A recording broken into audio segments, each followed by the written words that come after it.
Welcome to టీ10. నేను మీ సుందర్. ఈ రోజు మన స్టూడియోలో ఉన్నారు వ్యవసాయ కార్మిక సంఘం రాష్ట్ర ప్రధాన కార్యదర్శి ఆర్ వెంకట్రాములు గారు. ఆయనతో మాట్లాడదాం. నమస్తే వెంకట్రాములు గారు. వెంకట్రాములు గారు, ఉపాధి హామీ చట్టం సంబంధించి విబిజి రామ్జీ అనేది మార్చారు కదా, అది చాలా ఉపయోగంగా ఉంటుంది ఉపాధి హామీ చట్టం కంటే, ఇదే చాలా బెస్ట్గా ఉంటుంది అని చెప్పేసి చెప్తున్నారు. దానిపైన మీరేమంటారు? యాక్చువల్గా బీజేపీ నరేంద్ర మోదీ ప్రభుత్వం 2014లో అధికారంలోకి వచ్చినప్పుడు దీన్ని కంప్లీట్గా మహాత్మా గాంధీ జాతీయ గ్రామీణ ఉపాధి హామీని మార్చాలి, గ్రాడ్యువల్గా తగ్గించాలి, దాన్ని చట్టాన్ని ఎత్తేయాలనేటటువంటిది వాళ్ళు ప్లాన్ చేసుకున్నారు. ఎత్తేయాలని వాళ్ళు బెటర్మెంట్ చేసినామని వాళ్ళు అంటారు. అదే ఇప్పుడు ఆ చట్టాన్ని మనం చర్చిద్దాం. కాబట్టి వాళ్ళు ఇప్పుడు పూర్తిగా ఎత్తేయడానికి స్కోప్ లేకుండా ఎత్తేసినట్టు ఉండరాదు, దాన్ని మాత్రం బలహీనపరచాలి అనే దాన్ని ఇప్పుడు విబి గ్రామ్జీ యాక్ట్ లో వాళ్ళు తీసుకొని వచ్చింది. 60 రోజుల పని దినాలు వ్యవసాయ సీజన్ లో బంద్ చేయాలనేది వాళ్ళు పాత చట్టానికి విరుద్ధమైనటువంటి అంశాన్ని తీసుకొని వచ్చి, ఏంటండి అది 60 రోజులు వ్యవసాయ సీజన్ అనే లింకు పెట్టి 60 రోజుల పని దినాలు తగ్గించాలి, 60 రోజులు పని చెయ్యొద్దు, విబిజి రామ్జీ యాక్ట్ ద్వారా పని బంద్ పెట్టాలనేది ఇప్పుడు ప్రధానంగా ఉన్నటువంటి అంశం. ఉపాధి హామీ కాస్త ఉపాధి బంద్ అయింది. ఇది నంబర్ 1. నంబర్ 2 ఏంటంటే వాళ్ళు చెప్తున్నటువంటి దాన్ని 40% రాష్ట్ర ప్రభుత్వాలు భరించాలి, 60% కేంద్ర ప్రభుత్వం భరిస్తుంది. గతంలో 90% కేంద్ర ప్రభుత్వం, 10% రాష్ట్ర ప్రభుత్వం. రాష్ట్రాల ఆర్థిక పరిస్థితి ఎట్లుంది అనేది మొత్తం ప్రజలందరికీ తెలుసు, పాలక వర్గాలకు కూడా తెలుసు. ప్రభుత్వాలు, రాష్ట్రాల ఆర్థిక వ్యవస్థ చాలా దయనీయంగా ఉంది. ఏదన్నా భరిస్తే కేంద్రం భరించాలి. వాళ్ళు కంప్లీట్ గా 20-40% అన్నప్పుడే ఈ చట్టం అనేటటువంటిది బలహీనపడిపోయినట్టే. పద్ధతిని వాళ్ళు కొనసాగించి వాళ్ళు చెప్పినట్టు 125 రోజుల పన్నిస్తే బెటర్ గా నడుపుతున్నారులే అని అనుకోవచ్చు. ఇక్కడ నువ్వు నిధుల కోత విధించి 125 రోజుల పని దినాలని చెప్తూ 60 రోజులు మళ్ళీ పని బంద్ చేస్తూ విబిజి గ్రామ్జీ యాక్ట్ ఎట్లా ప్రజలకు మేలు చేస్తుంది అనేటటువంటి చూసినప్పుడు విబి గ్రామ్జీ యాక్ట్ అనేటటువంటిది కంప్లీట్ గా ఇది వలసలని పెంచే విధంగా ఉంది. మళ్ళీ తిరిగి వలసలని పెంచే విధంగా ఉంది. ఇప్పుడు ఇది పెంచుతుంది, గ్యారంటీగా పెరుగుతుంది. కారణం ఏంటన్నప్పుడు గ్రామీణ ప్రాంతంలో ఉపాధి అవకాశాలు లేవు, వ్యవసాయం అనేటటువంటి సంక్షోభంలో ఉంది, వేరే సెక్టార్లో అంత ఆశాజనకంగా లేవు. ఈ రెండు లేనప్పుడు పేదవానికి పని ఎక్కడ దొరుకుతుంది?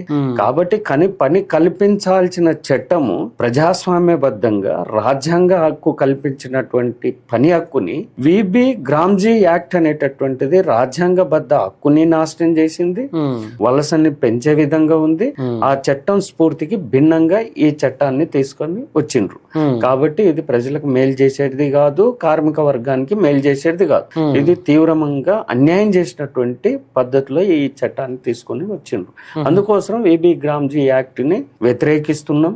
మేమే కాదు, ప్రోగ్రెసివ్ శక్తులు వ్యతిరేకిస్తున్నాయి, లెఫ్ట్ వ్యతిరేకిస్తుంది, మేధావులు వ్యతిరేకిస్తున్నారు. ఎందుకు వ్యతిరేకిస్తున్నారు సమస్త ప్రజలు అన్నప్పుడు, భారతదేశ ఆర్థిక వ్యవస్థని నిలబెట్టినటువంటి దాంట్లో ఇది ప్రముఖ పాత్ర పోషించింది.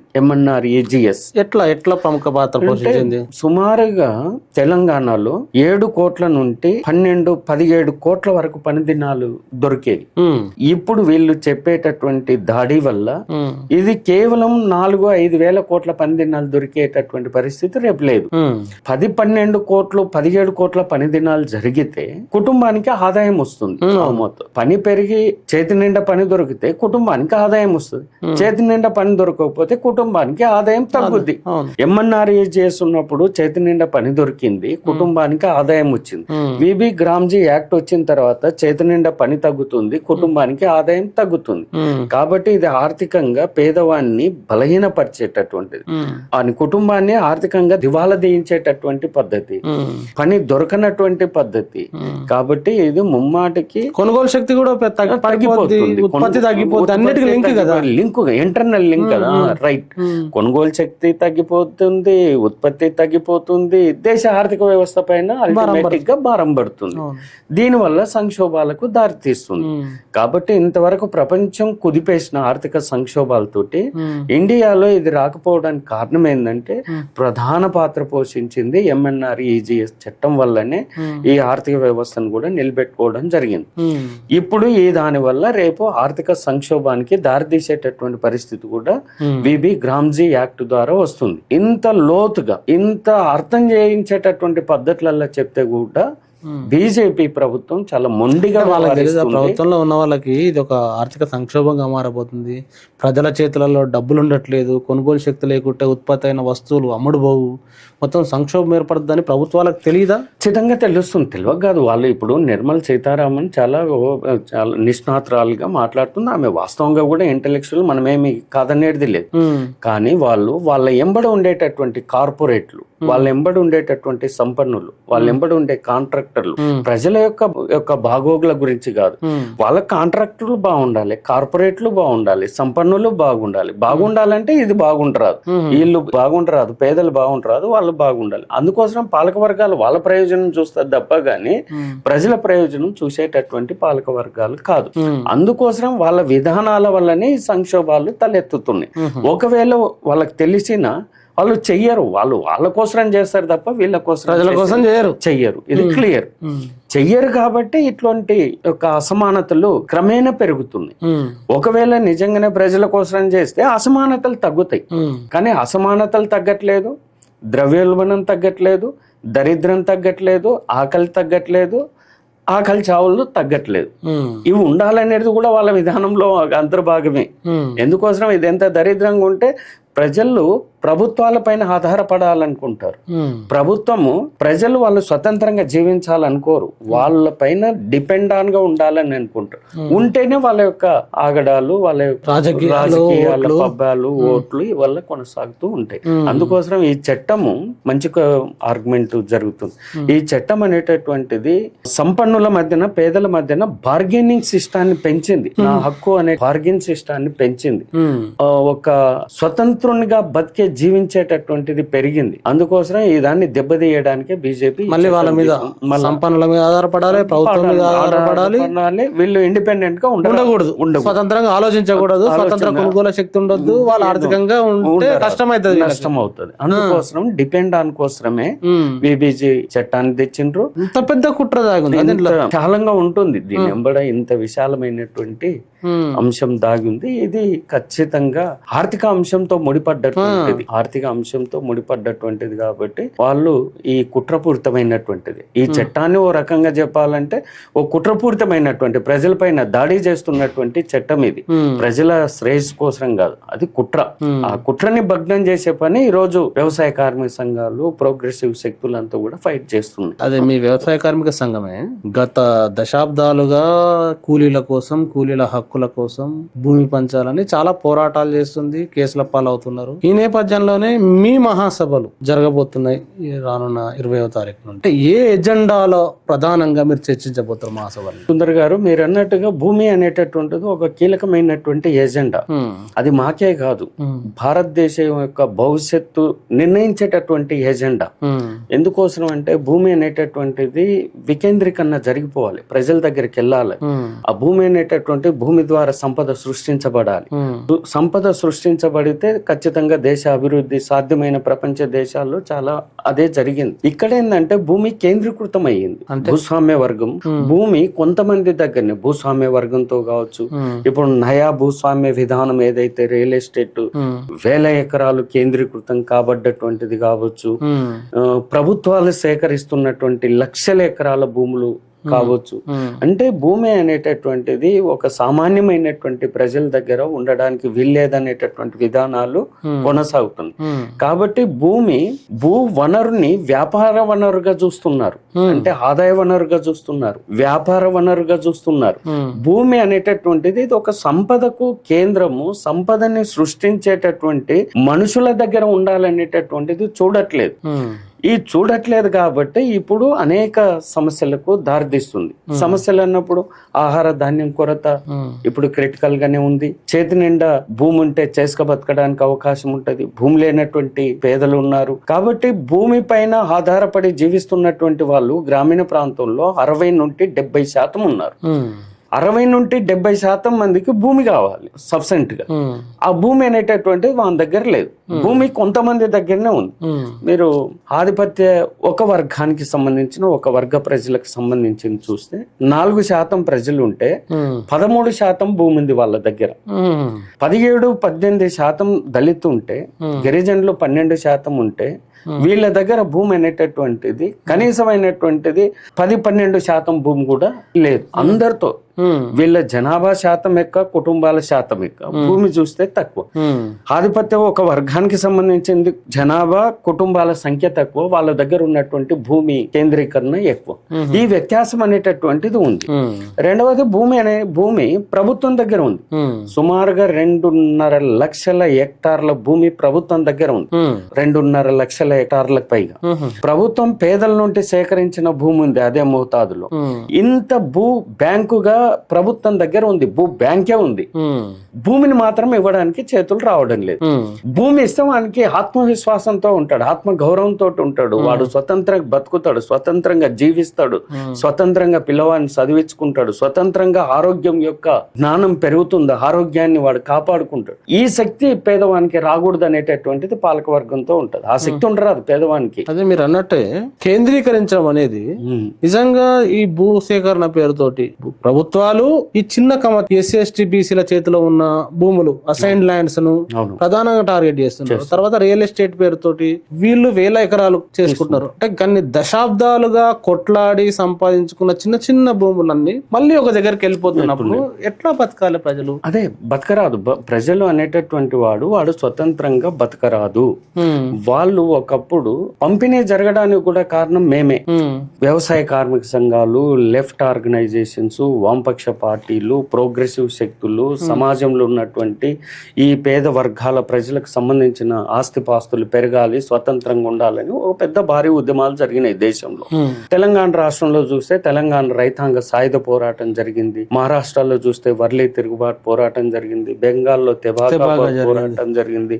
తమిళనాడులో జరిగింది. కేరళలో జరిగినాయి. చాలా ఈవెన్ పంజాబ్ లో జరిగినటువంటి అనేక ఉద్యమాల ఫలితంగా అనేక భూ చట్టాలు వచ్చినాయి. అవి పేద ప్రజలు భూ సీలింగ్ చట్టాలు వచ్చినాయి, రకరకాల చట్టాలు, కౌలుదారుల చట్టాలు వచ్చినాయి. ఇప్పుడు ప్రక్రియ ఏంటంటే ఆ చట్టాలు రక్షణగా ఉన్నాయి, పేదవానికి రక్షణగా ఉన్నాయి. ఆ రక్షణగా ఉన్నటువంటి చట్టాలను క్రమేణా దెబ్బతీసేటటువంటి చట్టాలు వస్తున్నాయి. గత ప్రభుత్వం మన తెలంగాణ రాష్ట్రంలో పరిశీలన చేస్తే గత ప్రభుత్వము ధరణి పేరుతో తెచ్చింది కావచ్చు, ఇప్పుడు భూభారతి పేరుతో తెచ్చింది కావచ్చు. ఏ చట్టం వచ్చినా పేదవానికి పరిష్కారం అయ్యేటటువంటి చట్టాలుగా రావట్లేదు. అయితే అసలుకే ఉన్న సమస్యలను మొత్తం పరిష్కరిస్తామని ధరణి తీసుకొచ్చారు. ఆ ధరణిలో సమస్యలు ఉన్నాయంటే వాటిని పరిష్కరిస్తామని భూభారతి తీసుకొచ్చారు. ఇది కూడా సేమ్ ఇబ్బందికరంగా ఉందా? ఇబ్బందికరంగా. వాటికన్నా అద్భుతమైన చట్టాలు ఆల్రెడీ వచ్చినాయి మన ఫలితంగా. భూ సీలింగ్ చట్టం వచ్చింది, 1/90 చట్టం వచ్చింది, అసైన్ చట్టం వచ్చింది, హినాం చట్టం వచ్చింది. చాలా చట్టాలు ప్రజలకు ప్రొటెక్ట్ గా ఉన్నటువంటి చట్టాలు. అవి ప్రొటెక్ట్ ఉన్నాయి కాబట్టి వాటిని బలహీనపరిచి ఈ కొత్త చట్టాలను తెచ్చి భూస్వామ్య వర్గానికి మేలు చేసేటటువంటిది ఇప్పుడు ఈ పాలక వర్గాలు చేస్తుంది. కాబట్టి ఖచ్చితంగా భూమి పంపిణీ జరగాలి రాష్ట్రంలో, దేశంలో. సమగ్రమైనటువంటి భూ అధ్యయనం జరగాలి, సమగ్రమైన భూ పంపిణీ జరగాలి. రేవంత్ రెడ్డి ప్రభుత్వం చెప్పింది 2023 శాసనసభ ఎన్నికల్లో ఖచ్చితంగా మేము కోనేరు రంగారావు గారి సిఫారసుల ఆధారంగా అసైన్ రైతులకు హక్కు పట్టాలు ఇస్తామన్నారు. రెండవది కోనేరు రంగారావు సిఫారసుల ఆధారంగా ప్రతి కుటుంబానికి 2 ఎకరాల భూమి ఇస్తామని చెప్పిండ్రు. భూ నిర్వాసితులకు మేము న్యాయం చేస్తామని ఇటువంటి వాళ్ళ మేనిఫెస్టోలో పొందుపరచుకోవడం జరిగింది. 2.5 సంవత్సరాలు అయింది. భూభారతి చట్టం తెచ్చి పొంగులేటి శ్రీనివాసరెడ్డి మాట్లాడతాడు తప్ప గాని అది అర్థం పడతం లేని మాట. ముఖ్యమంత్రి ఒక్కనాడు మాట్లాడేది లేదు. ఇక్కడ జరుగుతున్న మేజర్ మోసం ఏంటి సార్ అంటే, హైదరాబాదు చుట్టూ అటు ఇటేమో కార్పొరేట్లకు, కాంట్రాక్టర్లకు భూమి ఇవ్వడానికి చాలా ఈజీగా ఇచ్చేస్తున్నారు. ఒక పేదవానికి మాత్రం భూమి ఇవ్వడానికి మాత్రం చేతులు రావట్లేదు. నిజంగా ఎందుకు రావట్లేదు అంటే వాళ్ళు భూమిని ఆదాయ వనరుగా చూస్తున్నారు.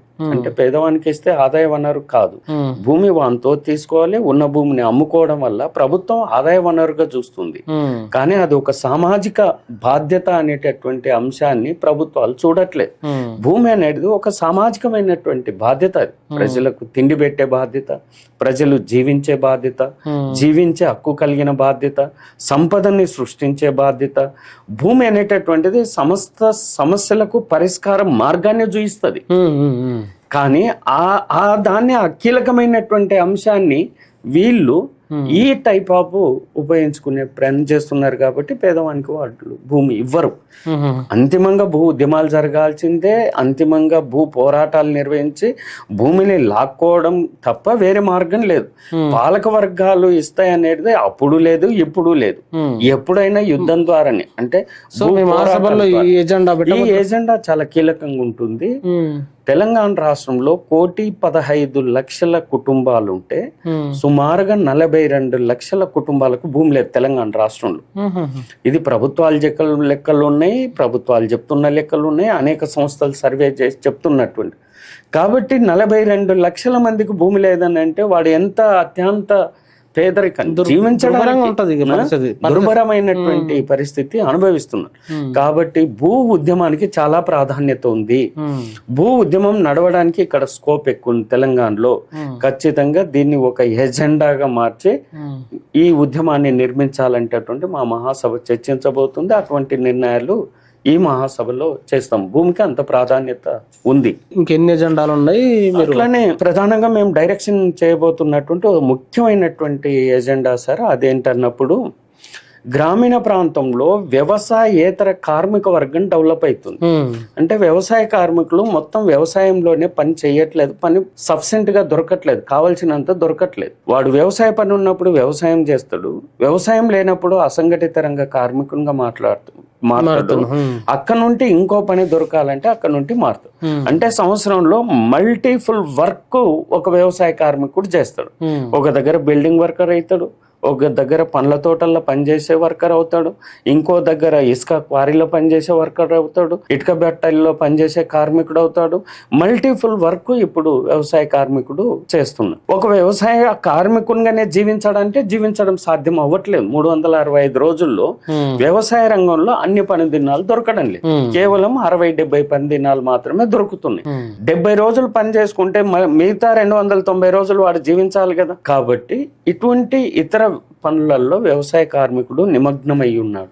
వాళ్ళందరినీ ఆర్గనైజ్ చేయాల్సిన బాధ్యత మా పైన ఉంది. కాబట్టి వ్యవసాయ కార్మికులతో పాటుగా, ఉపాధి హామీ కార్మికులతో పాటుగా, వలస కార్మికులతో పాటుగా వ్యవసాయేతర కార్మిక వర్గాన్ని, అసంఘటిత రంగ కార్మిక వర్గాన్ని ఆర్గనైజ్ చేసి గ్రామీణ సంపన్న వర్గానికి వ్యతిరేకంగా ఉద్యమం నిర్మించాలంటటువంటి మా ఒక మెయిన్ గోల్. ఇప్పుడు మారిన పరిస్థితులలో ఆ గోల్ ని మేము రీచ్ కావడానికి ఈ మహాసభ అనేటటువంటి ఒక ప్రణాళికాబద్ధంగా పని చేయడానికి మేము సిద్ధం కాబోతున్నాం. ఇది ఒక మెయిన్ గోల్ 1. సెకండ్ 1 వచ్చేసరికి వేతనాలకు సంబంధించింది. సరాసరిగా రాష్ట్రంలో 418 రూపాయలు మగపిల్లగానికి ఇస్తున్నారు, 330, 350 ఆడపిల్లకి ఇస్తున్నారు. సరే, ఒత్తిడి ఉన్నటువంటి టైంలో కొద్దిగా మనకు కనబడుతుంది పెరిగినట్టు, కానీ కాంట్రాక్ట్ పద్ధతిలో కనబడుతుంది. గ్రామీణ ప్రాంతంలో అయితే అది గుత్తా పద్ధతి అంటాం. ఆ గుత్తా పద్ధతి కాంట్రాక్ట్ పద్ధతి. కాంట్రాక్ట్ పద్ధతి అంటేనే తీవ్రమైనటువంటి ఆర్థిక దోపిడీ, మనిషిని దోపిడీ చేసుకోవడం. ఈ దోపిడీకి వ్యతిరేకంగా, కాంట్రాక్టు పద్ధతికి వ్యతిరేకంగా వేతనాలు పెంచేందుకోసము తెలంగాణలో 11-12 సంవత్సరాలు అవుతుంది తెలంగాణ వచ్చి, ఇప్పటి వరకు వేతన సవరణ జరగలేదు వ్యవసాయ రంగంలో. మొన్న చేసినట్టు కదా, కార్మిక వర్గానికి చేసిండ్రు. వ్యవసాయ కార్మికులు లేరు. అచ్చం వ్యవసాయ కార్మిక వర్గానికి వేతన సవరణ చెయ్యాలంటటువంటిది ఓ ప్రధానమైనటువంటి డిబేటు, తీర్మానము. దానిపైన రానున్న కాలంలో పని చేయాలంటూ ముఖ్యమైనది. మూడవది ఏంటంటే నివాసానికి సంబంధించింది. మీరు ఆశ్చర్యపోతారు చెప్తే, తెలంగాణ రాష్ట్రంలో ఇప్పటికీ నివాసం లేనటువంటి పేదలు 40-45 లక్షల కుటుంబాలకు నివాసం లేదు. నివాసం కావాలని మీరు కూడా చాలా ప్రజల ముందుకు, ప్రభుత్వాల ముందుకు మీ T10 చాలా ఫోకస్ చేసింది. వరంగల్లో జరిగినటువంటి ప్రభుత్వ భూములను ఆక్రమించి గుడిసెలేసుకుంటే, లేదు మహాబాదులో 18 సార్లు లాఠీ చార్జ్ చేసి మమ్మల్ని జైలుకు పంపిస్తే మీ ద్వారా సమాజాన్ని దృష్టికి తీసుకెళ్లినటువంటి, ఇట్లా సుమారుగా 1,00,000 కుటుంబాలు మా ఆధ్వర్యంలోనే ఇప్పుడు ప్రభుత్వ భూముల్లో నివాసం ఉంటున్నారు, గుడిసెలేసుకుని. వాళ్ళని మాత్రం పరిగణలోకి ప్రభుత్వం తీసుకోవట్లేదు. కానీ వాళ్ళు లెక్క చెప్తున్నారు. ఒక లెక్క 15,000 కుటుంబాలు మాత్రమే గుడిసెల్లో ఉంటున్నారు అనేటటువంటి చెప్తున్నారు. అంటే మీ ఉద్యమాల ద్వారానే 1,00,000 గుడిసెలు గుడిసెలు వేసినాము. మరి వీళ్ళు 15,000 అంటే వాళ్ళ కంటికి కనబడట్లేదు, వాళ్ళ కంటి చూపుకు కనబడట్లేదు. కాబట్టి నేనేం చెప్తున్నా అంటే గౌరవ ముఖ్యమంత్రి రేవంత్ రెడ్డి గారికి ప్లస్ పొంగులేటి శ్రీనివాస్ రెడ్డి గారికి మీరు కళ్ళు తెరిచి చూడండి. పేదలు అనేటటువంటి సంఖ్య మీ సర్వేలోనే 13% కుటుంబాలకు కనీసం మరుగుదొడ్డి నివాసం ఉండేటటువంటి పరిస్థితి లేదు. 5.5 లక్షల కుటుంబాలకు, పేద కుటుంబాలకు కరెంటు లేదు. ఇప్పటికీ ఒక 6-7 లక్షల కుటుంబాలకు కరెంటు లేదు. అటువంటి దరిద్రాన్ని అనుభవిస్తున్న పేదలు ఉన్నారు. సుమారుగా 22 లక్షల కుటుంబాలకు మంచినీటి సౌకర్యం లేదు. వాళ్ళు ఎవరని చూస్తే దళితులు, గిరిజనులు. లక్షల కుటుంబాలకి ఇప్పుడు ఇల్లు లేదు. వాళ్ళు ఎవరని చూస్తే నీవు దళితులు, గిరిజనులు, బలైన వర్గాలు, మహిళలు, మైనార్టీలు. వీళ్ళు కనబడట్లేదు. వీళ్ళకి ఎవరు కనబడుతుండ్రంటే పై లేయర్ కనబడుతుంది, పై లేయరే అందుకోసం వాళ్ళకి నేను క్వశ్చన్ చేస్తున్నా మీ ద్వారా. మీరు 1 year లో $1 trillion ఆర్థిక వ్యవస్థను నిర్మిస్తాం అంటున్నారు. 2047 నాటికి $3 trillion ఆర్థిక వ్యవస్థను నిర్మిస్తామని. ఆర్థిక వ్యవస్థలో 5 trillion అంటారు 47 వరకు. 5 trillion. మరి ఇది నా మైండ్ లో 3 trillion అన్నట్టు. 3 trillion అయినా 5 trillion అయినా నా ప్రజలకేంటి? ప్రజల భాగస్వామ్యం ఏంటనేది మీ ప్రశ్న. నా ప్రజలు కూడా కాదు, నా ప్రజలు ఎవరు? వ్యవసాయ కార్మికులు, ఉపాధి కార్మికులు, వలస కార్మికులు, దళితులు, గిరిజనులు, బలహీన వర్గాలు, మహిళలు, ప్రధానంగా మైనార్టీలు, పేద వర్గాలు, కౌలు రైతులు, సన్నచిన్న. నా ప్రజల వాటా ఏంటి? నా ప్రజలకు నీ సంపాదనలో నా ప్రజల వాటా లేదు, స్పష్టంగా కనబడుతుంది. గత బడ్జెట్ మీరు చూడండి సార్, ఈ బడ్జెట్ 3 లక్షల కోట్లు దాటి 3 లక్షల కోట్లు దాటితే తెలంగాణలో ఆర్థిక అసమానతలు ఉన్నాయి. సంపన్న వర్గం దగ్గర ఆస్తులు ఉన్నాయి, బలహీనులతోటి ఆస్తులు లేవు. రేపు 2047 వచ్చిన వీళ్ళ ఆస్తులు పెరుగుతాయి, వీళ్ళ ఆస్తులు దిగజారిపోతాయి, పేదరికంలోకి నెట్టబడతారు. ఈ ఆర్థిక వ్యత్యాసం పెరుగుతుంది. అట్ ద సేమ్ టైం ఆర్థిక వ్యత్యాసం పెరుగుతుంది తప్ప గానీ ఆర్థికంగా ఈ ప్రజల దగ్గర ఈ ప్రజలను తీసుకెళ్లేటటువంటి నీతో ఏమన్నా ఉందా? విధానం ఉందా? నీవు 3 trillion సాధిస్తే ఏముంది, 5 trillion సాధిస్తే ఏముంది, ప్రపంచంతో పోటీ పడితే ఏముంది? నాకేముంది? నాకు భూమి లేదు, నాకు మంచినీళ్లు లేవు, నాకు మరుగుదొడ్డి లేదు, నాకు భూమి లేదు, నాకు విద్య లేదు, నాకు వైద్యం లేదు, ఏది లేదు. నాకేంటి అంటున్నా? ఈ సంపద పెరిగితే ఒకవేళ సంపద కూడా చూసుకున్నా, హైదరాబాదు, మేడ్చల్లు, రంగారెడ్డి ఈ జిల్లాలో GSDP ఉంది. మరి గ్రామీణ ప్రాంతంలో ఉండే వ్యవసాయం పైన ఆధారపడ్డ 70% యొక్క GSDP వాటా ఎంత? చాలా నామినల్.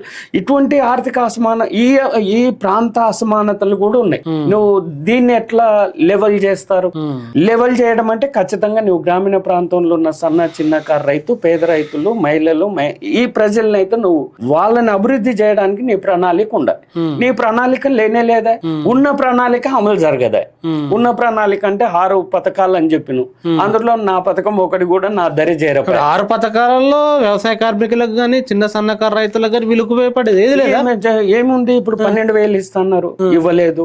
మహిళకు 2,500 అన్నారు, ఇవ్వలేదు. సూపర్ మార్కెట్ల లాగా డెవలప్ చేస్తా ప్రజా పంపిణీ వ్యవస్థ అన్నాడు, అమలు చేయలేదు. వ్యవసాయ కార్మికులకు ఎలాంటి పెన్షన్స్ లేదు. పెన్షన్ ఇస్తాను చెప్పిండు, 57 సంవత్సరాలు నిండినోనికి ఇస్తాడు, 2.5 అయింది. పెన్షన్ పెరగలేదు, పెన్షన్లు పెరగలేదు, పెన్షన్ల సంఖ్య పెరగలేదు, పెన్షన్ రేటు పెరగలేదు. ఏం అమలు చేసినట్టు? భూమి ఉన్నోళ్ళకే అంతకుముందు రైతు బంధు పడేది, ఇప్పుడు భూమి లేని వాళ్ళకి కూడా డబ్బులు ఇస్తా అని చెప్పేసి హామీ ఇచ్చిండు. లేదు, అదే చెప్తున్నా, 600 కోట్ల కేటాయింపుల్లో చూపిస్తున్నారు తప్ప గానీ నయా పైసా ఇచ్చింది లేదు. కేటాయించి ఏం చేస్తున్నారు దాన్ని? అట్లా వాళ్ళు బ్లాక్ లో ఉంచుకొని తర్వాత వేరే వాటికి వాడుతున్నారు, మళ్ళిస్తున్నారా? వేరే వాటికి డైవర్ట్ చేస్తున్నారు, డైవర్ట్ చేసి ఖర్చు చేస్తున్నారు. ఇక్కడ నోరు లేనటువంటి పేదలు కదా, వీళ్ళు అడగడానికి లేదు, వాళ్ళు అడగలేరు, వాళ్ళ తరపున అడగడానికి లేరు, మనుషులు కూడా లేరు. అందులో మనుషులు మేమున్నాము, మేము అడుగుతున్నాం, మా మీద నిర్బంధాలు. ఇందులో అసెంబ్లీలో అంటున్నాను, ఆ అసెంబ్లీలో అయితే 0. ఉండనీయకుండా చూసుకుంటారు వీళ్ళు. ఇటువంటి వాళ్ళు ఉంటే కూడా నష్టం అని ఉండనీయకుండా చూసుకుంటారు. అడిగే బయట మేము అడిగితే మా మీద నిర్బంధాలు, కేసులు. ఎన్ని కేసులు ఈ 3.5 సంవత్సరాల్లో ఎన్నో కేసులు మేము ఫేస్ చేసాం. 3.5 సంవత్సరాలు కేసులు పైన కేసులు 3.5 సంవత్సరాల్లో తీవ్ర నిర్బంధాన్ని ఎదుర్కొన్నాం. లగచర్ల పోరాటంలో కేసు లేదు, అవును వెళ్ళినారు ఆ సందర్భంగా మేము కూడా వచ్చాము. మీరున్నారు ప్రత్యక్ష సాక్షులు మీరు. ఇప్పుడు మొన్న పరిగి దగ్గర నిర్వాసితుల పోరాటంలో నారాయణపేట కోడంగల్ నారాయణపేట నిర్వాసితుల పోరాటం నేను ప్రత్యక్షంగా A1 కేసులో నేను ఏమన్నారా నేను మన పరిగికి వచ్చినప్పుడు అనేకమైనటువంటి కామారెడ్డిలో కొత్తగూడెంలో అనేక రాష్ట్ర వ్యాప్తంగా నిర్బంధం కేసులు పెరిగినాయి. ప్రజల గురించి మాట్లాడేటోనేమో ఈ పద్ధతులలో అణిచివేస్తావు, ప్రజల గురించి మాట్లాడేటటువంటి వాడిని శాసనసభకే రానియకుండా డబ్బులు మందు మార్బాలం ప్రభుత్వాలు ఫోర్స్ఫుల్ గా వాళ్ళని ఇది చేస్తున్నారు. కాబట్టి ఇదేదో తాత్కాలికమైనటువంటిది తప్ప వాళ్ళ భ్రమ. అంతిమంగా ప్రజల తిరుగుబాటు కింద వాళ్ళు ఏం మిగలరు. నేనంటున్నది ఏంటంటే అసమానమైనటువంటి అభివృద్ధి ప్రజల మధ్యన జరుగుతుంది. అసమానమైనటువంటి అభివృద్ధి ఇప్పుడు చూసుకున్నప్పుడు హైదరాబాద్ చుట్టూ గ్రామీణ ప్రాంతంలో జరుగుతుంది. ఒక సమానమైనటువంటి ప్రణాళిక దృష్టి అనేటటువంటిది లేదు. ఈ దృష్టి లేనటువంటి పాలక ప్రభుత్వాలు ఉన్నంత కాలము పేదరికం, దరిద్రం, ఆకలి చావులు ఇవన్నీ జరుగుతూనే ఉంటాయి. ఖచ్చితంగా వాళ్లకు భరోసానిచ్చి వాళ్లకు ధైర్యం ఇచ్చి వాళ్ళని నిలబెట్టే కార్యక్రమం మేము చేస్తున్నాము. ఆ మహాసభలో మరింత బాధ్యతాయుతంగా ప్రజల తరఫున పోరాడేటటువంటి కార్యక్రమానికి నాంది శ్రీకారం జరుగుతుంది. ఖచ్చితంగా ఆ పోరాటాలు మిలిటెంట్ గా జరుగుతాయి. ఇప్పుడు మహాసభ సంబంధించింది ఎక్కడ పెడుతున్నారంటే మహబూబ్ నగర్ లో, ఉమ్మడి మహబూబ్ నగర్ జిల్లా కేంద్రం మహబూబ్ నగర్ పట్టణంలో జరుగుతున్నాయి సార్. జూన్ 20, 21, 22 తేదీల్లో ఈ మహాసభ జరుగుతుంది. మొదటి రోజు బహిరంగ సభలో సుమారుగా ఒక 15-20 వేల మంది ప్రజలు పోగవుతున్నారు. ఎవరెవరు వస్తున్నారు మహాసభకి? ఈ బహిరంగ సభకు ముఖ్య అతిథిగా త్రిపుర మాజీ ముఖ్యమంత్రి మాణిక్ సర్కార్ గారు ఈ సభకు వస్తున్నారు, ముఖ్య అతిథిగా పాల్గొంటున్నారు. ఉపాధి హామీ నిలబెట్టిన దాంట్లో ఒక ప్రముఖమైనటువంటి పాత్ర పోషించినటువంటి నాయకుడు, గొప్ప నాయకుడు దేశంలో. ఉపాధి హామీ 100 రోజులు అంటే 90 రోజుల పైగా త్రిపుర తన గవర్నమెంట్ ఆధీనంలో ఉన్నప్పుడు పని కల్పించినటువంటి గొప్ప నాయకుడు. ఉపాధి అంటే, పేదలంటే, గిరిజనులంటే, బలమైన వర్గాల పేదలంటే ఆయన చాలా ప్రేమ కలిగినటువంటి నాయకుడు. దేశంలోనే ఒక ఆదర్శమైనటువంటి ముఖ్యమంత్రిగా తన ప్రయాణం జరిగింది. అంత నిబద్ధతగా, నిజాయితీగా పరిపాలన అందించినటువంటి గొప్ప నాయకుడు కామ్రేడ్ మాణిక్ సర్కార్ గారు ఈ బహిరంగ సభకు వస్తున్నాడు. రెండో రోజు ప్రారంభ సభని మా అఖిల భారత అధ్యక్షుడు, కార్యదర్శి కామ్రేడ్ విజయరాఘవన్ మాజీ పార్లమెంట్ సభ్యుడు, కామ్రేడ్ బి వెంకట్ జాతీయ కార్యదర్శి, మా జాతీయ సహాయ కార్యదర్శి శివదాసన్ ప్రస్తుత రాజ్యసభ ఎంపీ, ఈ ముగ్గురు వాళ్ళు అటెండ్ అవుతున్నారు. సౌత్ సంబంధించిన స్టేట్ సెక్రటరీలు తమిళనాడు, కర్ణాటక, ఏపీ, కేరళ ఈ రాష్ట్రాల కార్యదర్శులు ఈ నాయకత్వం వస్తుంది. రాష్ట్ర మొత్తంగా కూడా మా నాయకులు జిల్లాల్లో, మండలాల్లో, గ్రామాల్లో ప్రముఖంగా ఉద్యమాలు నడిపినటువంటి నాయకులు సుమారు 600 మంది డెలిగేషన్ 3 రోజుల పాటుగా మేము చర్చించబోతున్నాం. చివరి దశలో చివరి రోజు ఓ నూతన రాష్ట్ర నాయకత్వాన్ని ఎన్నుకోవడం ద్వారా ఓ ముఖ్యమైనటువంటి తీర్మానాలు, ఒక 20 తీర్మానాలు చేస్తున్నాం.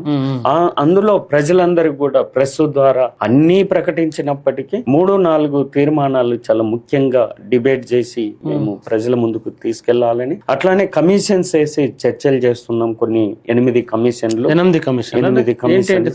ఒకటి భూ సమస్య పైన, రెండవది ఇండ్ల సమస్య పైన, మూడవది మహిళలు, 4వది మా సంఘ నిర్మాణం, 5వది వ్యవసాయేతర కార్మిక వర్గాన్ని నిర్మాణం చేయడం. ఇట్లా ఒక 8 అంశాలపైన మేము కమిషన్లు వేసి చర్చించి నిర్ణయాలు చేసి ఈ మహాసభలని నిర్వహించాలంటటువంటిది పూనుకోవడం జరిగింది. మొదటి రోజు 12 గంటలకు భారీ ప్రదర్శన Mahabubnagar town municipal town hall నుండి ప్రదర్శన ప్రారంభమయ్యి ఎంబీసీ కాలేజీ గ్రౌండ్ లో మా బహిరంగ సభ జరుగుతుంది. 2 గంటల నుండి 5 గంటల వరకు బహిరంగ సభ జరుగుతుంది. ప్రజల నుండి చాలా పెద్ద ఎత్తున మద్దతు, ఆదరణ మాకు లభిస్తుంది. మేము కూడా మీ ద్వారా ప్రజలందరికీ అప్పీల్ చేస్తున్నాం. రాష్ట్ర ప్రజలకు, రాష్ట్ర వ్యవసాయ కార్మిక వర్గానికి, అట్లానే అసంఘటిత కార్మిక వర్గానికి, ఉపాధి హామీ కార్మికులకు, వలస కార్మికులందరికీ కూడా అందరూ కూడా రేపు జరిగే బహిరంగ సభలో జూన్ 20వ తారీఖు నాడు జరిగే బహిరంగ సభకు అందరూ భాగస్వామ్యం అయ్యి జయప్రదం చేయాలని తమరి ద్వారా ప్లస్ తమరి మీడియా ద్వారా ప్రజలకు మేము అప్పీల్ చేస్తున్నాం, రిక్వెస్ట్ చేసి కోరుతా ఉన్నాం. అట్లా ప్రజల మద్దతుతోటి ఈ సభని జయప్రదం చేయాలని. మిగతా 3 రోజులు ఈ డెలిగేషన్ 600 మంది తోటి చర్చలు 3 సంవత్సరాలు ఏం జరిగింది, ఏం చేయాలి, సమీక్షలు, నిర్ణయాలు, ప్రణాళిక, భవిష్యత్ ప్రణాళిక వీటన్నిటిని కూడా రూపొందించుకుంటాం. ఇప్పుడు ఉమ్మడి మహబూబ్ నగర్ జిల్లా సంబంధించి అక్కడ సెంటర్ గా పెట్టి మీరు రాష్ట్ర మహాసభలు చేస్తున్నారు.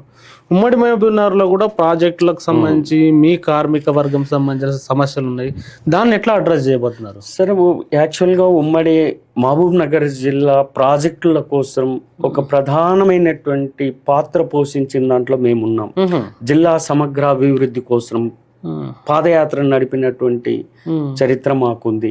జిల్లా సమగ్ర అభివృద్ధి, ప్రాజెక్టులో నిర్మాణం జరగాలి, ప్రాజెక్టులు కూడా శాస్త్రీయబద్ధంగా నిర్మాణం జరగాలంటటువంటిది చాలా పోరాటాలు నిర్వహించడం. నారాయణపేట దగ్గర ఉన్న జయమ్మ చెరువుని రిజర్వాయర్ చేయాలని సైకిల్ యాత్ర ద్వారా హైదరాబాద్ నడిబొడ్డుకు వచ్చి ఇక్కడ ప్రభుత్వానికి రిప్రజెంటేషన్ ధర్నాలు చేశాం.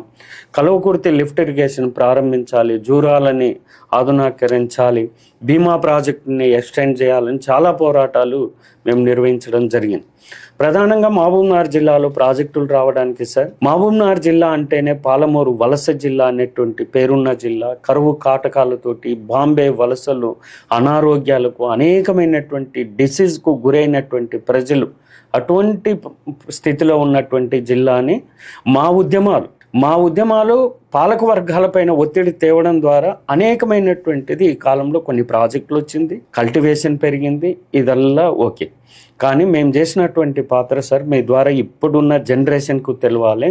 ఆకలితో జీవిస్తున్నటువంటి సందర్భంలో, కరువు కాటకాలు వచ్చినటువంటి సందర్భంలో సుమారుగా 60-70 గ్రామాల నుండి 200 గ్రామాల్లోపు అంబల్ కేంద్రాలు పెట్టి, గంజి కేంద్రాలు పెట్టి మేము ప్రజల్ని ఆదుకున్నాం. తిండి ఉమ్మడి మహబూబ్నగర్ తిండి లేనటువంటి సమయంలో వందల మంది కార్యకర్తలు గ్రామాల్లో పొద్దున్నే లేచి రాగి జావాగాసి ప్రజలందరికీ పోసి వాళ్ళని నిలబెట్టి బతికించుకున్నాం. మేము ఆ జిల్లా ప్రజల్ని మేము బతికించుకున్నాం.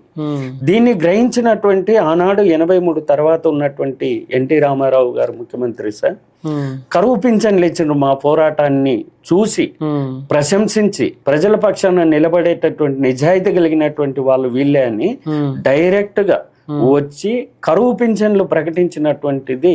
అటువంటి చరిత్ర మాకుంది. అటువంటి విజయాలు సాధించి పాలమూరు ప్రజల్ని కాపాడుకున్నాం.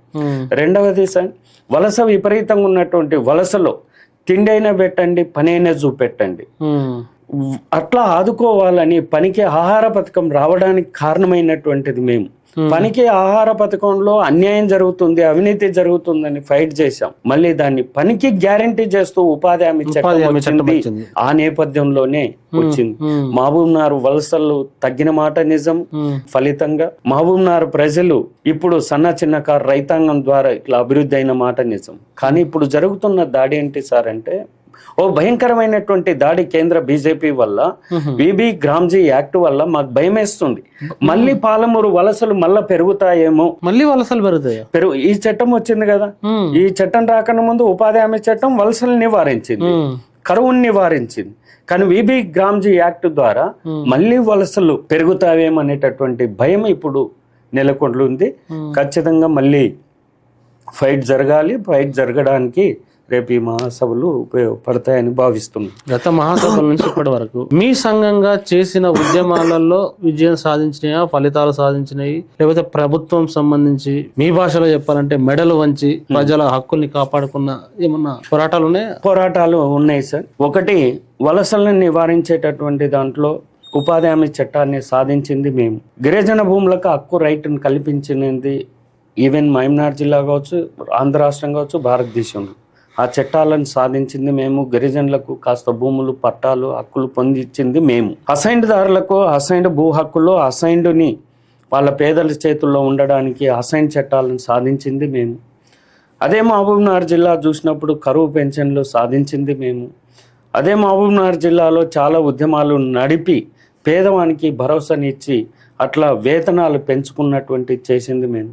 కాబట్టి ఉపాధి హామీ చట్టం కావచ్చు, భూ చట్టాలు కావచ్చు, అట్లానే ఫారెస్ట్ యాక్ట్ చట్టాలు కావచ్చు, వలస నివారణ కావచ్చు, ప్రజాస్వామ్యబద్ధంగా రాజ్యాంగ హక్కుగా పని హక్కు కావచ్చు, అనేక పోరాటాల ఫలితంగా మేము చాలా విజయాలు సాధించాము, ప్రజలకు మేలు జరిగింది. కానీ బీజేపీ ఇప్పుడు ఆ ప్రజా హక్కులపైన దాడి చేస్తుంది, రాజ్యాంగ హక్కులపైన దాడి చేస్తుంది, ప్రజాస్వామ్యం పైన దాడి చేస్తుంది. ప్రజాస్వామ్య హక్కులే లేకుండా చేసేటటువంటి ఒక నయా ఫ్యాసిస్ట్ ధోరణులు అంటామా, లేకపోతే అటువంటి నడవడిక ఇప్పుడు బీజేపీ స్టార్ట్ చేసింది. కాబట్టి ఆ నయా ఫ్యాసిస్ట్ విధానాలకు వ్యతిరేకంగా కార్పొరేట్ కమ్యూనల్ కలయికకు ద్వారా ఇప్పుడు దేశం పైన లౌకికవాదం పైన దాడి జరుగుతుంది. దానికి వ్యతిరేకంగా ప్రజల హక్కులు కాపాడుకునేందుకోసం మా పైన బాధ్యత ఉంది. మేము గ్యారంటీగా అటువంటి బాధ్యత కోసం మా ఉద్యమాలు నడుపుతాం. మా ఉద్యమాలే ప్రజలకు విజయాలు సాధించి పెట్టింది, లేకపోతే లేదు. మీరు చూడండి సార్, 2007లో పెద్ద పోరాటం జరిగింది. భూమి కావాలని మేము పోరాటం చేశాం. రాజశేఖర రెడ్డి గారు ముదిగొండలో మమ్మల్ని కాల్చి చంపారు. ఆ పోరాటం అచ్చం వ్యవసాయ కార్మిక సంఘం నాయకత్వంలో జరిగినటువంటి పోరాటం. విద్యుత్ ఛార్జీలు తగ్గించాలని మేము పోరాటం చేశాం బషీర్బాగ్లో. ఆ పోరాటంలో మేము అంతర్భాగంగా ఉన్నాం, మా యొక్క ఆర్గనైజేషన్. అప్పుడు చంద్రబాబు నాయుడు దాడి చేసిండు. ఇప్పటి వరకు విద్యుత్ ఛార్జీలు పెరగలేదు. ఇప్పుడు పెంచాలని బీజేపీ అన్ని రాష్ట్రాలపైన ఒత్తిడి చేస్తుంది. ఇప్పుడు మా బాధ్యత విద్యుత్ ఛార్జీలు పెరగడానికి వీల్లేదు, విద్యుత్ సవరణ బిల్లుని ఆమోదించడానికి వీల్లేదని దేశవ్యాప్తంగా ఉద్యమం నడుపుతున్నాం. రేపు ఈ మహాసభలో కూడా కర్తవ్యాన్ని తీసుకుంటున్నాం. అందుకోసం మీకు చెప్పాను సార్, నేను ఆగస్టు 10వ తారీఖు నాడు జైలు బారో కార్యక్రమం, విద్యుత్ రానున్న కాలంలో ఆ బిల్లుని వాపస్ చేసుకోవాలి. విద్యుత్ అనేటటువంటి రాష్ట్రాల హక్కు. ఆ రాష్ట్రాలు ఏదో కాస్తో కూస్తో రాయితీ ఇస్తున్నాయి, ఆ రాయితీ ఇవ్వకుండా కేంద్రం అడ్డుకుంటుంది. కాబట్టి దీనివల్ల పేదలకు నష్టమని రేపు జైలు బారో కార్యక్రమాన్ని మేము తీసుకుంటున్నాం. కాబట్టి ప్రజలకి ఏ భారం వచ్చినా, ప్రజలకు ఏ అంశాల్లో ఏ నష్టం జరుగుతుందని క్షుణ్ణంగా పరిశీలించి ఆ ప్రజల తరఫున ప్రజల్ని భాగస్వామ్యం చేస్తూ ఉద్యమాలు జరుపుతున్నది మేము. రేపు మరింత మిలిటెంట్ గా ఈ ఉద్యమాలను నిర్మిస్తాం. మొత్తంగా భవిష్యత్తులో ఏం ఛాలెంజెస్ ఉన్నాయి ఇప్పుడు ఈ కూలీలకు కానీ, వ్యవసాయ కార్మికులకు కానీ? మీరు అంటున్న కొత్త వర్గం ఒకటి గ్రామీణ ప్రాంతాల్లో వ్యవసాయేతర కార్మికులు పెరుగుతున్నప్పుడు ఎలాంటి ఛాలెంజెస్ ఉన్నాయి, వాటిని ఎట్లా ఎదుర్కొంటారు? సార్, పేదవానికి సంబంధించినది ఇప్పుడు ప్రధానంగా తిండి సమస్య కూడా ఉంది, ఆహార సమస్య కూడా ఉంది. పేదవాడు బాగా తింటున్నాడని వాళ్ళు అనుకుంటున్నారు సంక్షేమ పథకాల ద్వారా. తిండి సమస్య ఉంది కాబట్టి తిండి కోసం మేము ఫైట్ చేయాలి. రెండవ సమస్య ఆకలి, దరిద్రం, ధరలు. ఇవి తీవ్రమైనటువంటి సమస్యలుగా ముందుకొస్తుంది. వీటిని రేపు ఛాలెంజ్ చేస్తూ ఉద్యమాలు నడుపుతాం. ఇవి పరిష్కారం కావాలంటే భూ సమస్య పరిష్కారం కావాలి. ఆ భూమి కోసం మేము ఫైట్ చేస్తాం. మూడవది విద్యా వైద్యం అనేది ఈ ప్రజలకు మొత్తం విద్యా వైద్యం కార్పొరేటీకరణ అయిపోయింది.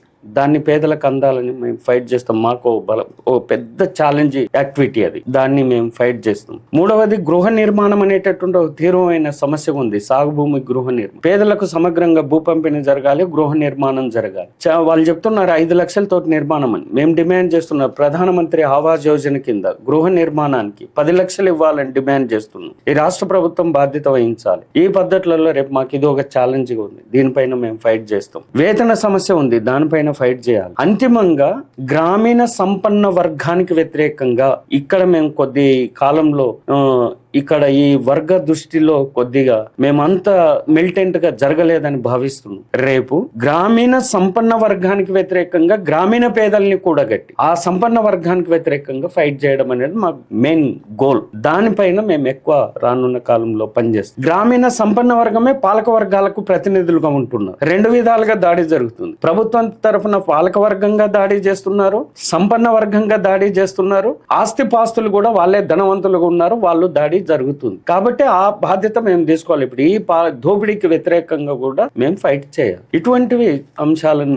తీసుకొని పని చేయాలి. ఇక ప్రపంచంలో కూడా చాలా పరిణామాలు జరుగుతున్నాయి. వాటి పరిణామాల వల్ల ఈ ప్రజలపైన దాడి జరుగుతుంది. దాన్ని కూడా మేము ఫేస్ చేయాల్సింది ఉంది. ప్రధానంగా బీజేపీ ప్రభుత్వం దాన్ని ఫేస్ చేయాల్సి ఉంది. వీటన్నిటి అంశాలను దృష్టిలో పెట్టుకొని దోపిడీకి వ్యతిరేకంగా, గ్రామీణ ధనిక వర్గానికి వ్యతిరేకంగా, కార్పొరేట్లు అట్లానే కాంట్రాక్టర్లు సంపన్న వర్గానికి వ్యతిరేకంగా, మొత్తం హోల్ చూసినప్పుడు అసమానతలకు వ్యతిరేకంగా, వీటన్నిటి వ్యతిరేకంగా మేము ఒక పెద్ద లక్ష్యంతో ఉన్నాం. ఆ లక్ష్యాన్ని నెరవేరడానికి మా ప్రయాణం అనేటటువంటిది ఈ మహాసభలో నిర్ణయించుకున్నది అప్పుడే 1934 మా సంఘం ఏర్పడ్డ నాడే నిర్ణయించుకున్నాం.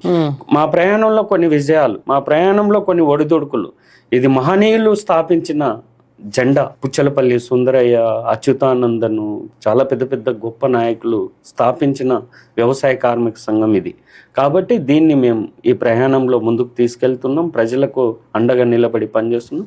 ఈ మహాసభల స్ఫూర్తితోటి మరింత అండగా నిలబడి పని చేస్తాం. ఈ లక్ష్యంతో ముందుకెళ్తాం. Thank you very much Venkataraman garu. Thank you. తప్పకుండా మీ మహాసభలకు సంబంధించి మీరు చర్చ చేస్తున్న డిమాండ్లు కానీ మీరు ఎత్తుకోబోతున్న అంశాలు ప్రజలకు, ముఖ్యంగా పేద ప్రజలకు, వ్యవసాయ కూలీలకు, వ్యవసాయ చిన్న కార్మికులకు సంబంధించిన అంశాలు కాబట్టి తప్పకుండా మీ ఎజెండాలు, మీరు డిబేట్ చేయబోయే ఎజెండాలను రాష్ట్ర వ్యాప్తంగా ఉన్న ప్రజలకు తీసుకెళ్లే పని తప్పకుండా టీ10 చేస్తుంది మీ మహాసభల సందర్భంగా.